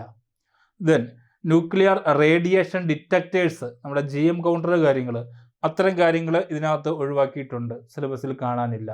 ബാക്കി ഓൾമോസ്റ്റ്, അല്ലെങ്കിൽ അതേപോലെ തന്നെ ആപ്ലിക്കേഷൻ ഓഫ് ന്യൂക്ലിയർ ഫിസിക്സ്, നമ്മുടെ ബയോമെഡിക്കൽ ആപ്ലിക്കേഷൻസ്, നമ്മുടെ MRI സ്കാനിങ്ങുമായിട്ട് ബന്ധപ്പെട്ട കാര്യങ്ങൾ, അതൊക്കെ ഇതിനകത്ത് ഒഴിവാക്കിയിരിക്കുന്നതായിട്ട് കാണാം. ബാക്കി nuclear physics almost complete cover ചെയ്തിട്ടുണ്ട്. അപ്പോൾ ഇത് അഗെയിൻ സിലബസ് അനുസരിച്ച് തന്നെ സ്റ്റിക്ക് ഓൺ ചെയ്ത് പഠിക്കാൻ പറ്റുന്ന ഒരു പേപ്പറായിട്ട് എനിക്ക് തോന്നുന്നു. ഓക്കെ, അടുത്തത് സോളിഡ് സ്റ്റേറ്റ് ഫിസിക്സ്. ചില യൂണിവേഴ്സിറ്റികളിലൊക്കെ കണ്ടൻസർ മാറ്റർ ഫിസിക്സ് എന്നുള്ള പേരിൽ എടുക്കാറുണ്ട്. ആക്ച്വലി കണ്ടൻസർ മാറ്റർ എന്നുള്ളതിൻ്റെ അകത്ത് വരുന്നൊരു ടോപ്പിക്കാണ് solid state physics. Condenser matter എന്നുള്ള കുറച്ചും കൂടെ ഒരു ബ്രോഡ് ഹെഡിങ് ആണ്. ഓക്കെ, എനിവേ, ഇപ്പം ഇതിനകത്ത് സ്റ്റാർട്ടിങ് നമ്മൾ നോക്കുവാണെങ്കിൽ മില്ലർ ഇൻഡിസസ്, റെസിപ്രോക്കൽ ലാറ്റിസ്, ബ്രില്യോസോൺസ്, ആ ഒരു ഫസ്റ്റ് ലൈൻ നോക്കിയാൽ തന്നെ നമുക്ക് മനസ്സിലാകും സ്റ്റാർട്ടിങ് ഫ്രം ദി ബേസ. നമ്മൾ ലാറ്റിസ് പാരാമീറ്റേഴ്സ്, ലാറ്റിസിലെ അറേഞ്ച്മെൻറ്റ്സ് കാര്യങ്ങൾ, അവിടെ നമ്മൾ ആ ഒരു സോളിഡ് സ്റ്റേറ്റിൽ പഠിച്ചു തുടങ്ങുന്ന സ്റ്റാർട്ടിങ് ഫ്രം ദി ബേസ് ആണ് സിലബസ് തുടങ്ങിയിരിക്കുന്നത്. പിന്നെ വീണ്ടും മുമ്പോട്ട് പോകുമ്പം Einstein's and Debye models of specific heat, then free electron model, formation of energy bands, Bloch function, Kronig Penney model. ഉറപ്പായിട്ടും നമ്മളത് ലെവൽ കയറി, നമ്മൾ MS ലെവലിലോട്ട് വരും, പഠിക്കുന്ന കാര്യങ്ങളോട്ട് വന്നു. അപ്പോൾ ഇത്രയുമാണ് അടുത്തൊരു ടോപ്പിക്ക് വരും, നമ്മുടെ ഐൻസ്റ്റീൻസ് ഡി-വേ മോഡൽ ഓഫ് സ്പെസിഫിക് ഹീറ്റുമായിട്ട് ബന്ധപ്പെട്ട് ലോ ടെമ്പറേച്ചറിൽ ഡീവിയേഷൻ കാണിക്കുന്നു. ഹൈ ടെമ്പറേച്ചറിലോട്ട് എത്തുമ്പോഴത്തേനും രണ്ട് തിയറിയും ബാലൻസ് ചെയ്ത് പോകുന്നു. നമ്മൾ T³ എന്നൊക്കെ പറഞ്ഞ് നമ്മൾ പഠിച്ചു പോകുന്ന ആ ഒരു ഏരിയ, നമ്മുടെ ഗ്രാഫൊക്കെ വരച്ച് പഠിക്കുന്ന ഏരിയ. ഓക്കെ, കൂടുതലായിട്ട് നമുക്ക് തിയറി ക്ലാസ്സുകളിൽ കാണാൻ പറ്റും. ദെൻ ഐൻസ്റ്റീൻസ് ആൻഡ് ഡി-വേ മോഡൽ, അതിൽ നിന്ന് ക്വസ്റ്റ്യൻസുകൾ പലപ്പോഴും ഉള്ള ഒരു ടോപ്പിക്കാണ്. സ്പെസിഫിക് ഹീറ്റ്, ടെമ്പറേച്ചർ, അത് തമ്മിലുള്ള റിലേഷന്, ഐൻസ്റ്റീൻ മോഡൽ അനുസരിച്ച് എങ്ങനെയാണ്, ഡി-വേ മോഡൽ അനുസരിച്ച് എങ്ങനെയാണ്, ലോ ടെമ്പറേച്ചർ റീജിയനിൽ എങ്ങനെയാണ്, ഹൈ ടെമ്പറേച്ചർ റീജിയനിൽ എങ്ങനെയാണ്, ക്വസ്റ്റ്യൻസുകൾ ചോദിക്കുന്ന പ്രധാനപ്പെട്ട ഒരു ഏരിയ ആണത്. ഓക്കെ, അഗെയിൻ നമ്മൾ അതിനുശേഷം വരുന്ന Bloch equation, Kronig Penney model, അത്തരം കാര്യങ്ങൾ. അത് കഴിഞ്ഞ് സിലബസ് കൊടുത്തിരിക്കുന്നത് നോക്കുക. Dielectric constant, local electric field, ferroelectric domain, antiferroelectricity, piezoelectricity, Langevin's theory of diamagnetism, Weiss theory of ferromagnetism and Neel model of antiferromagnetism. അവിടം വരെ okay, ഇവിടം വരെ ശരിക്കും പറഞ്ഞു കഴിഞ്ഞാൽ ഒരു കാര്യം ഓർക്കുക, ഡൈഇലക്ട്രിക്കിൽ തുടങ്ങി ആൻറ്റി ഫെറോ മാഗ്നറ്റിസം ഈ ഒരു ഏരിയ എന്നുള്ളത് ശരിക്കും ഡൈഇലക്ട്രിക് ആൻഡ് മാഗ്നറ്റിക് മെറ്റീരിയൽസ് എന്നുള്ള ടോപ്പിക് എന്നുള്ളതാണ്. ഡൈഇലക്ട്രിക് മെറ്റീരിയൽ, മാഗ്നറ്റിക് മെറ്റീരിയൽ, ഇതിൻ്റെ ക്ലാസിഫിക്കേഷൻ, അതുമായിട്ട് ബന്ധപ്പെട്ടാണ് ഈ ഒരു ഭാഗത്തെ ടോപ്പിക്കുകൾ കംപ്ലീറ്റ് കിടക്കുന്നത്. Okay, again type 1 and type 2 super conductors, energy band, isotope effect, London equation, Cooper pairs, high temperature super conductors. ഏതാണ് ടോപ്പിക്ക്? നമ്മുടെ super conductivity. Type 1, type 2 super conductivity, Cooper pair, അതിൻ്റെ തിയറി കാര്യങ്ങൾ, അതുമായിട്ട് ബന്ധപ്പെട്ട കാര്യങ്ങൾ. അപ്പം ഈ സോളിഡ് സ്റ്റേറ്റ് ഫിസിക്സിലും ആദ്യത്തെ ഒരു introduction portion, then specific heat, അതുമായിട്ട് ബന്ധപ്പെട്ട കാര്യങ്ങൾ, then Bloch equation, Kronig Penney model, അതുമായിട്ട് ബന്ധപ്പെട്ട കാര്യങ്ങൾ, again dielectric and magnetic material, superconductivity. ഇത്രയും ഏരിയാസാണ് ഇതിനകത്ത് ഉൾപ്പെടുത്തിയിരിക്കുന്നത്. ഓക്കെ, ദെൻ അടുത്ത topic atomic and molecular spectroscopy. അപ്പം ഇതിനകത്ത് തുടങ്ങിയിരിക്കുന്നത് the spectrum of non rigid rotator, Born Oppenheimer approximation, normal modes and vibration of hydrogen oxide, carbon dioxide, rotational Raman spectrum, symmetric top molecules. ഇവിടെ നമ്മൾ മൊത്തത്തിൽ ഞാൻ വീണ്ടും വായിച്ചുകൊണ്ടിരിക്കുന്നില്ല, എങ്കിലും മൊത്തത്തിൽ ഈ സിലബസ് നോക്കുവാണെങ്കിൽ ഒരു സ്പെക്ട്രോസ്കോപ്പി കംപ്ലീറ്റ് ആയിട്ട് കവർ ചെയ്യാതെ അവിടുന്ന് ഇവിടുന്ന് സ്കാറ്ററായിട്ട് ചെയ്ത് കിടക്കുന്ന ഒരു എഫക്റ്റാണ് ഫീൽ ചെയ്യുന്നത്. അപ്പോൾ ഇതിനകത്ത് നമ്മൾ സാധാരണഗതി സ്പെക്ട്രോസ്കോപ്പി നമ്മൾ കൺസിഡർ ചെയ്യുമ്പം മോളിക്കുലാർ സ്പെക്ട്രോസ്കോപ്പി, ആറ്റോമിക് സ്പെക്ട്രോസ്കോപ്പി. അപ്പം മോളിക്കുലാർ സ്പെക്ട്രോസ്കോപ്പിക്കകത്ത് rotational spectrum, vibrational spectrum, electronic spectrum, then Raman spectrum. രാമനകത്ത് തന്നെ rotational Raman spectrum, vibrational Raman spectrum. ഇങ്ങനെയാണ് നമ്മൾ ഒരു മോളിക്കുലാർ സ്പെക്ട്രോസ്കോപ്പിയെ നമ്മൾ മനസ്സിലാക്കുന്നത്. ആറ്റോമിക് സ്പെക്ട്രോസ്കോപ്പിയിലോട്ട് വരുമ്പോൾ നമ്മുടെ കപ്ലിംഗ് സ്കീമുകളൊക്കെ ഏതാ, SS coupling, LS coupling, JJ coupling, LS coupling, അങ്ങനെയുള്ള കപ്ലിങ്ങുകളെ കാര്യങ്ങൾ. ദെൻ അതിൻ്റെ ബാക്കിയായിട്ട് Zeeman effect, anomalous Stephen effect, then Paschen Back effect, അങ്ങനെയുള്ള കാര്യങ്ങൾ. ദെൻ അടുത്ത സ്പെക്ട്രോസ്കോപ്പിയിലെ വേറൊരു ഏരിയ ആണ് NMR, ESR, മോസ്ബർ. ഇതിൽ നിന്നും, അതായത് എസ്പെഷ്യലി നമ്മളിവിടെ നോക്കുവാണെങ്കിൽ ഈ പറഞ്ഞ ആറ്റോമിക് സ്പെക്ട്രോസ്കോപ്പിയിൽ നിന്ന് നമ്മുടെ സിലബസിൽ ഒന്നും തന്നെ എടുത്തു പറഞ്ഞിട്ടില്ല. നമ്മുടെ കപ്ലിംഗ് സ്കീമുകളോ, വെക്ടർ ആറ്റം മോഡലോ, ഈ പറഞ്ഞ സീമൻ എഫക്റ്റോ, അനോമലസ് സീമൻ എഫക്റ്റോ ഒന്നും ഇവിടെ എടുത്തു പറഞ്ഞിട്ടില്ല. ഓക്കെ, അപ്പോൾ അതേപോലെ മോസ്ബർ സ്പെക്ട്രോസ്കോപ്പി എടുത്തു പറഞ്ഞിട്ടുണ്ട്. NMR, ESR, മോസ്ബർ ഇവിടെ എടുത്ത് പറഞ്ഞിട്ടുണ്ട്. The interaction of nuclear spin and magnetic field, Larmor precession, Mossbauer spectroscopy എടുത്തു പറഞ്ഞിരിക്കുന്നു. Then resonance fluorescence of gamma rays. Okay, അപ്പം ആ ഒരു ഭാഗം പറഞ്ഞിട്ടുണ്ട്. അപ്പം മൊത്തത്തിൽ നമ്മൾ ഈ സിലബസ് നോക്കുവാണെങ്കിൽ ആദ്യ ഭാഗത്ത് ഞാൻ പറഞ്ഞ പോലെ മോളിക്കുലാർ സ്പെക്ട്രോസ്കോപ്പി ആ ഒരു ഓർഡറിൽ അല്ല കൊടുത്തിരിക്കുന്നത്, എങ്കിലും നമ്മൾ ഈ പറഞ്ഞ പോലെ rotation, vibration, Raman, then electronic spectroscopy, then Raman rotation, Raman vibration, ഇതെല്ലാം നമുക്ക് പഠിച്ചേ പറ്റുള്ളൂ. ഓക്കെ, അത്തരം കാര്യങ്ങളാണ് ഈ ആദ്യ ഭാഗത്ത് വന്നിരിക്കുന്നത്. അടുത്തൊരു പോർഷനിൽ വന്നിരിക്കുന്നത് NMR, ESR, മോസ്ബർ. സിലബസിൽ ആറ്റോമിക് സ്പെക്ട്രോസ്കോപ്പി ഒഴിവാക്കിയിട്ടാണുള്ളത്. ബട്ട് സിലബസിന് പുറത്തുനിന്നും ക്വസ്റ്റ്യൻസുകൾ ചോദിക്കാം. സിലബസിൽ തന്നെ സ്റ്റിക്ക് ഓൺ ചെയ്താൽ 8 ക്വസ്റ്റ്യൻസ്, വീണ്ടും പറയുകയാണ് 8 ക്വസ്റ്റ്യൻസ് നമുക്ക് കിട്ടാം. ഓക്കെ, കമ്പാരിറ്റീവ്ലി നമ്മളെല്ലാം പഠിക്കാൻ ഇഷ്ടപ്പെടുന്ന എളുപ്പമുള്ള ഒരു ടോപ്പിക്കാണ് സ്പെക്ട്രോസ്കോപ്പി. ഒഴിവാക്കേണ്ടതില്ല, എളുപ്പമുള്ള രീതിയിലാണ് സിലബസ് കൊടുത്തിരിക്കുന്നത്. 9ാമത് കിടക്കുന്ന മൊഡ്യൂള് മൈക്രോ പ്രോസസ്സർ. ഇത് ഒരു പരിധിവരെ നമ്മളെ അത്ഭുതപ്പെടുത്തുന്ന ഒരു ടോപ്പിക്കാണ്. കാരണം എല്ലാ യൂണിവേഴ്സിറ്റികളുടെയും സിലബസ് അനുസരിച്ച് MSc ലെവലിൽ മൈക്രോ പ്രോസസ്സർ പഠിക്കുന്നില്ല. MSc ഫിസിക്സിൽ തന്നെ ഇലക്ട്രോണിക്സ് സ്പെഷ്യൽ പേപ്പറായിട്ട് എടുക്കുന്നവരാണ്, അല്ലെങ്കിൽ സ്പെഷ്യലൈസേഷൻ വിത്ത് ഇലക്ട്രോണിക്സ് വരുന്നവരാണ് കൂടുതലായിട്ട് മൈക്രോ പ്രോസസ്സർ പഠിച്ചിട്ടുള്ളത്. അപ്പം ഇതേപോലെ ഒരു പരിധിവരെ ഫിസിക്സിന് പുറത്തുനിന്ന്, അല്ലെങ്കിൽ പ്യുവർ കോർ ഫിസിക്സിൽ നിൽക്കാത്ത ഒരു ടോപ്പിക്കാണ് മൈക്രോ പ്രോസസ്സർ എന്നുള്ളത് നമ്മുടെ ഇവിടെ സിലബസിൽ ഉൾപ്പെടുത്തിയിരിക്കുന്നത്. പഠിച്ചേ പറ്റുള്ളൂ. സോ സിലബസിലോട്ട് നോക്കുവാണെങ്കിൽ organization of microcomputers, microprocessor are CPU, addition, subtraction of 2 8-bit and 16-bit numbers, organization and internal architecture of the Intel 8085, timings of the Intel 8085, data transfer schemes of Intel 8085, application of microprocessors, analog to digital converter, clock for A to D conversion, sample and hold circuit, analog multiplexer, and overview of 8051 microcontroller. ഇത് ഒറ്റയടിക്ക് വായിക്കാൻ കാരണം already നമ്മൾ പറഞ്ഞതുപോലെ സിലബസിന് പുറത്തുനിന്ന് ചോദിക്കുന്ന, അല്ലെങ്കിൽ core ഫിസിക്സിന് പുറത്തുനിന്നുള്ള ഒരു പേപ്പർ ആയ സ്ഥിതിക്ക് തന്നെ ഒരു കാര്യം നമുക്ക് ഉറപ്പിക്കാം, ഈ ഒരു പേപ്പറിൽ ഫുൾ ക്വസ്റ്റ്യനും ഈ ഒരു സിലബസിനുള്ളിൽ നിന്നുകൊണ്ട് തന്നെ ആയിരിക്കും. നമുക്ക് പ്രഡിക്റ്റ് ചെയ്യാൻ പറ്റും, നമുക്ക് ഏകദേശം എക്സ്പീരിയൻസിൻ്റെ ബേസിൽ ഉറപ്പിച്ച് പറയാൻ പറ്റും. ഓക്കെ, അപ്പം ഇത്തരം കേസിൽ ഈ ഒരു സിലബസിൽ നിന്നുകൊണ്ട് തന്നെയായിരിക്കും 9 അല്ലെങ്കിൽ 10 ക്വസ്റ്റ്യൻസുകളും ചോദിക്കുക. അത് വെച്ച് നോക്കുമ്പോൾ ഇതൊരു തവണ പഠിക്കുന്നത് നമുക്ക് ലാഭകരമാണ്. കാരണം സിലബസിൽ പറഞ്ഞിരിക്കുന്നതിനകത്ത് മൈക്രോ പ്രോസസ്സർ 8085 ഏറ്റവും ഇമ്പോർട്ടൻസ് കൊടുത്തിരിക്കുന്നത്. നമ്മൾ MG യൂണിവേഴ്സിറ്റിയിലൊക്കെ സിലബസ് അനുസരിച്ച് പഠിക്കുന്നവർ 8085 8086 ഒക്കെ പഠിക്കുന്നതാണ്. അതിൻ്റെ ഇൻറ്റേർണൽ ആർക്കിടെക്ചർ, അതിൻ്റെ പിൻ ഡയഗ്രാംസും ഒക്കെ ഒരുപാട് ഡീറ്റെയിൽ ആയിട്ട് ബൈഹാർട്ടാക്കി പഠിച്ചു പോകുന്ന ടോപ്പിക്കുകളാണ്. ഇവിടെ അതിൻ്റെ ഒന്നും ആവശ്യം വരുന്നില്ല. ഏതോ ഉള്ളൂ 8085 ഡീറ്റെയിൽ നമുക്ക് ഈ കൊടുത്തിരിക്കുന്ന സിലബസ് അനുസരിച്ച് പഠിക്കാനുള്ളത്. അഡീഷണൽ ആയിട്ട് 8051 മൈക്രോ കൺട്രോളറും. ഈ രണ്ട് സാധനം 8085 8051 മൈക്രോ കൺട്രോളറും പഠിച്ചു കഴിഞ്ഞാൽ ഏത് കിട്ടി? നമുക്ക് ഒരു 8 ക്വസ്റ്റ്യൻസുകൾ അല്ലെങ്കിൽ 10 ക്വസ്റ്റ്യൻസുകൾ ഉറപ്പിക്കാം. അപ്പം അതുകൊണ്ട് ഫസ്റ്റ് ടൈം പഠിച്ചു തുടങ്ങുന്നവരാണെങ്കിലും ഇത് വിട്ട് കളയരുത്. നമ്മുടെ ക്ലാസ്സുകൾ കൃത്യമായി ഫോളോ ചെയ്യുക എന്നുള്ളതാണ് എനിക്ക് പറയാനുള്ളത്. Then next ലേസേഴ്സ് and fibre optics, last 10th topic. അപ്പോൾ നമ്മൾ ആ സിലബസ് അറേഞ്ച് ചെയ്തിരിക്കുന്നത് ഒന്ന് നോക്കുവാണെങ്കിൽ നമുക്ക് മനസ്സിലാകും. 9, 10 അവസാനം എത്തുമ്പോഴത്തേക്കും ഫിസിക്സിൻ്റെ ആപ്ലിക്കേഷൻ ലെവലിലുള്ള ടോപ്പിക്കുകളാണ് ഉൾപ്പെടുത്തിയിരിക്കുന്നത്.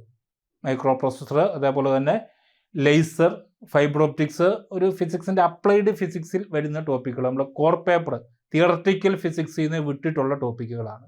ഓക്കെ, ഇപ്പം ഇതിൽ തന്നെ ലേസറിൻ്റെ ഒരു സ്റ്റാർട്ടിങ് തന്നെയാണ് നമുക്ക് സിലബസ് നോക്കിയാൽ മനസ്സിലാകുക. നമ്മൾ ഡിഗ്രി ലെവലിൽ പഠിക്കുന്നതാണ് laser. Okay, Einstein's coefficient, line broadening mechanisms, Q switching, mode locking, 4 level solid state lasers, carbon dioxide laser, dye laser, semiconductor laser, spatial frequency filtering and holography, second harmonic generation. ഇപ്പം ഇത്രയും ഒരു ലേസറുമായിട്ട് ബന്ധപ്പെട്ട് വരുന്ന കാര്യങ്ങൾ തന്നെയാണ്. അപ്പം ഇതിനകത്ത് Einstein's coefficient, then 4 level solid state laser, carbon dioxide laser, dye laser, semiconductor lasers, ഇത്തരം സാധനങ്ങളെല്ലാം ഡിഗ്രി ലെവലിൽ പഠിക്കുന്ന ലേസറിൻ്റെ സ്റ്റാർട്ടിങ്ങിൽ വരുന്ന എലമെൻ്ററി ടോപ്പിക്കാണ്. Then Q switching, mode locking, spatial frequency filtering, അതേപോലെ സെക്കൻഡ് ഹാർമോണിക് ജനറേഷൻ, അത് ഒരല്പം ലെവൽ കൂടിയ അല്ലെങ്കിൽ MSc ലെവലിലുള്ള ടോപ്പിക്കാണ്.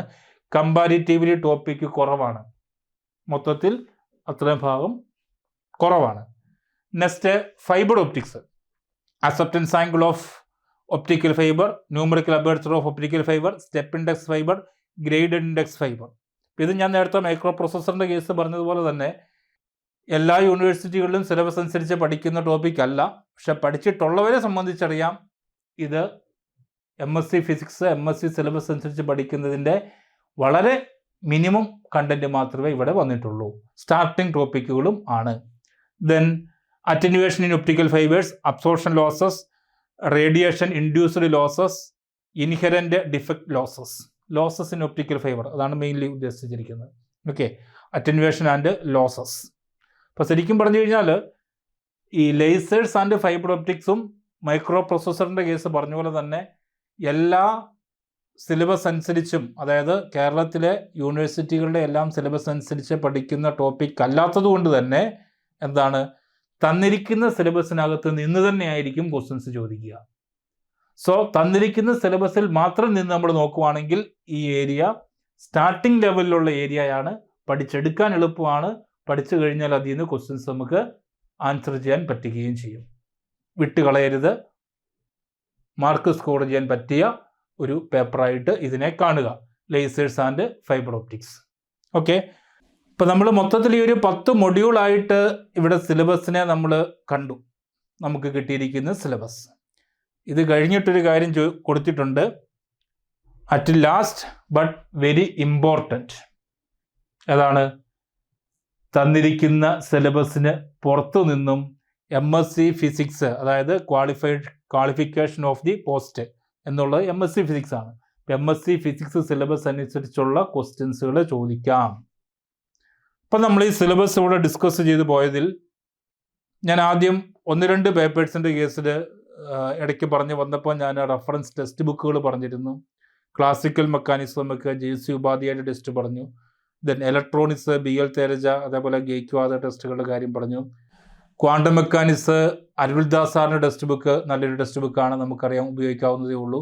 അതേപോലെ തന്നെ സെഡ്ലിയുടെ ആംഗുലർ മൊമെൻറ്റം, അതുമായിട്ട് ബന്ധപ്പെട്ട കാര്യങ്ങളൊക്കെ പഠിക്കാൻ ക്വാണ്ടം മെക്കാനിക്സിൻ്റെ സെഡ്ലിയുടെ ടെസ്റ്റ് വളരെ നല്ല textbook. Then nuclear and particle physics, തയാലിൻ്റെ ടെക്സ്റ്റ് ബുക്ക്, അതേപോലെ ക്രെയിനിൻ്റെ ടെക്സ്റ്റ് ബുക്ക് വളരെ നല്ല ടെക്സ്റ്റ് ബുക്കുകളാണ് ക്വാണ്ടം മെക്കാനിക്സിന്, ന്യൂക്ലിയർ ആൻഡ് പാർട്ടിക്കിൾ ഫിസിക്സിന്. ദെൻ സ്പെക്ട്രോസ്കോപ്പി ഉറപ്പായിട്ടും അഗെയിൻ അരുൾദാസ് സാറ് അല്ലെങ്കിൽ ബാൻവെല്ല്, പ്രത്യേകിച്ച് ആറ്റോമിക് സ്പെക്ട്രോസ്കോപ്പിനെ കുറിച്ച് പറയാത്ത സ്ഥിതിക്ക് ഇത്തരം ടെക്സ്റ്റ് ബുക്കുകൾ യൂസ് ചെയ്യാം. അപ്പോൾ നമ്മൾ ഈ ഓരോ ടെക്സ്റ്റ് ബുക്ക് വെച്ച് നമ്മൾ ഈ സിലബസ് അനുസരിച്ച് പഠിച്ചു തുടങ്ങുമ്പം ഉള്ള നമ്മുടെ പ്രശ്നം, ചില ടോപ്പിക്കുകളിൽ ടെക്സ്റ്റ് ബുക്കിൻ്റെ സ്റ്റാർട്ടിങ്ങിൽ ഏരിയ തന്നെ സിലബസിൽ കൊടുത്തിട്ടുണ്ട്. ചില സിലബസുകളിൽ ടെക്സ്റ്റ് ബുക്കുകളുടെ നമ്മുടെ റെഫറൻസ് ടെസ്റ്റിൻ്റെ എൻഡിലുള്ള അല്ലെങ്കിൽ മിഡിലുള്ള ഹയർ ലെവലിലുള്ള ടോപ്പിക്കുകളാണ് നമ്മുടെ സിലബസിൽ കൊടുത്തിരിക്കുന്നത്. ഇത് നമ്മൾ നേരെ നോക്കി വായിച്ച് മനസ്സിലാക്കി പഠിച്ച് വരണമെങ്കിൽ ടൈം കൺസ്യൂമിംഗ് ആണ്. അതേസമയം എക്സ്പീരിയൻസ്ഡ് ആയിട്ടുള്ള ടീച്ചേഴ്സിൻ്റെ ലെക്ചർ ക്ലാസ്സുകൾ കിട്ടുവാണെങ്കിൽ ഇറ്റ് ഈസ് വെരി ഈസി. നമുക്ക് വേണ്ട ഫോക്കസ് പോയിന്റുകളിൽ ഫോക്കസ് ചെയ്ത് അത് മനസ്സിലാക്കാനുള്ള തിയറിയും കൃത്യമായി പറഞ്ഞ് പോകാൻ പറ്റും. അപ്പോൾ അതാണ് നമ്മൾ ഇത്തരം ക്ലാസ്സുകളുടെ, നിങ്ങളൊരു കോച്ചിങ് സെൻറ്ററിൽ ക്ലാസ്സുകൾ എടുക്കുന്നതിൻ്റെ പ്രയോജനം നിങ്ങൾക്ക് കിട്ടുക. അതേപോലെ തന്നെ നമ്മൾ ഈ സിലബസ് മൊത്തം നോക്കുമ്പോൾ നമ്മൾ ശ്രദ്ധിക്കേണ്ട മറ്റൊരു കാര്യം കൂടി, ഒരു പ്രധാനപ്പെട്ട കാര്യം കൂടി പറഞ്ഞ് അവസാനിപ്പിക്കാം.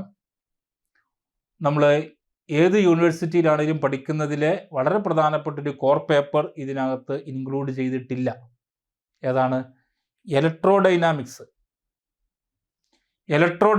നമ്മുടെ മാക്സ്വെൽസ് ഇക്വേഷൻസ്, നമ്മുടെ ഇലക്ട്രോസ്റ്റാറ്റിക്സ്, മാഗ്നറ്റോസ്റ്റാറ്റിക്സ്, നമ്മുടെ Maxwell's equations, boundary conditions, then transmission, reflection, അത്തരം കാര്യങ്ങൾ വളരെ പ്രധാനപ്പെട്ടൊരു ടോപ്പിക്കാണ്. വളരെ പ്രധാനപ്പെട്ടൊരു കോർ പേപ്പറാണ് ഇലക്ട്രോഡൈനാമിക്സ്. അപ്പം അത് നമുക്ക് ഈ സിലബസിൽ കാണാൻ കഴിഞ്ഞില്ല എന്നുള്ളതാണ് ഈ സിലബസിലെ ഒരു പ്രത്യേകത. പക്ഷേ പ്രീവിയസ് ഇയർ ക്വസ്റ്റ്യൻ പേപ്പറിൽ കൂടി പോകുമ്പോഴും ഈ പറഞ്ഞ ഇലക്ട്രോഡൈനാമിക്സ്, ചാർജ് അല്ലെങ്കിൽ മാഗ്നറ്റിക് ഫീൽഡ്, അതുമായിട്ട് ബന്ധപ്പെട്ട ക്വസ്റ്റ്യൻസ് ഇല്ലായിരുന്നു എന്നുള്ളതുമാണ് വാസ്തവം. അപ്പോൾ ഒരു പരിധി വരെ ഈ പറഞ്ഞ MS ലെവൽ ക്വാളിഫിക്കേഷൻ എക്സാമിൽ നമ്മൾ പഠിക്കുന്ന ഇലക്ട്രോഡൈനാമിക്സിൽ നിന്ന് ഈ വർഷവും ക്വസ്റ്റ്യൻസ് ഉണ്ടാകുകയില്ല എന്ന് തന്നെ നമുക്ക് പ്രതീക്ഷിക്കാം. അപ്പം ഇത്രയുമാണ് നമ്മുടെ ഈ ഒരു എക്സാമിൻ്റെ സിലബസ് നമുക്ക് ലഭിച്ചിരിക്കുന്നതുമായിട്ട് ബന്ധപ്പെട്ട കാര്യങ്ങൾ ഡിസ്കസ് ചെയ്യാനുള്ളത്. അപ്പോൾ ഞാൻ പലപ്പോഴും സിലബസ് ഡിസ്കഷൻ ഇടയ്ക്ക് പറഞ്ഞുകൊണ്ടിരുന്നു, സിലബസ് സ്റ്റിക്ക് ഓൺ ചെയ്ത്, സിലബസിലുള്ള പോയിന്റിൽ മാത്രം സ്റ്റിക്ക് ഓൺ ചെയ്തുകൊണ്ട് 70 to 80% ക്വസ്റ്റ്യൻസുകൾ ചോദിക്കാം. ആ സിലബസ് സ്റ്റിക്ക് ഓൺ ചെയ്ത് തന്നെ നമ്മൾ കംപ്ലീറ്റ് ആയിട്ട് പഠിച്ചാൽ, അതിൽ നിന്ന് ചോദിക്കുന്ന കംപ്ലീറ്റ് ക്വസ്റ്റ്യൻസ് നമുക്ക് ആൻസർ ചെയ്യാൻ സാധിച്ചാൽ ഈ പറഞ്ഞ 70 to 80 മാർക്ക് നമുക്ക് സ്കോർ ചെയ്യാൻ സാധിക്കും. അത് സിലബസിൽ സ്റ്റിക്ക് ഓൺ ചെയ്ത്, സിലബസ് അവർ ഓൾറെഡി പബ്ലിക് ആക്കിയിരിക്കുന്നതാണ്, ആ സിലബസിൽ സ്റ്റിക്ക് ഓൺ ചെയ്ത് നിൽക്കുന്ന എല്ലാവർക്കും പറ്റുന്ന കാര്യമാണ്. ബാക്കിയുള്ള 30 to 30% ക്വസ്റ്റ്യൻസ് ആ സിലബസിന് കുറച്ച് പുറത്തു നിന്നും വരുന്ന ക്വസ്റ്റ്യൻസുകൾ എത്രമാത്രം ആൻസർ ചെയ്യാൻ സാധിക്കും എന്നുള്ളതനുസരിച്ചാണ് റാങ്കിങ്ങിൽ വ്യത്യാസം വരുന്നത്. ഓക്കെ, ഇതിനു വേണ്ടി സിവിയറായിട്ട് പഠിക്കുന്ന, ഹാർഡ് വർക്ക് ചെയ്യുന്ന എല്ലാവർക്കും ഈ പറഞ്ഞ 70 to 80% സ്കോർ ചെയ്യാൻ പറ്റും. ബാക്കി വരുന്ന 20% എത്രമാത്രം സ്കോർ ചെയ്യുന്നു, അതായത് സിലബസിന് പുറത്തു നിന്നും അല്പം വൈഡനായിട്ട് വരുന്നതും എത്രമാത്രം സ്കോർ ചെയ്യുന്നു എന്നുള്ളതനുസരിച്ചിരിക്കും റാങ്കിങ്ങിൽ മുമ്പോട്ട് വരാൻ സാധിക്കുക എന്നുള്ളത്.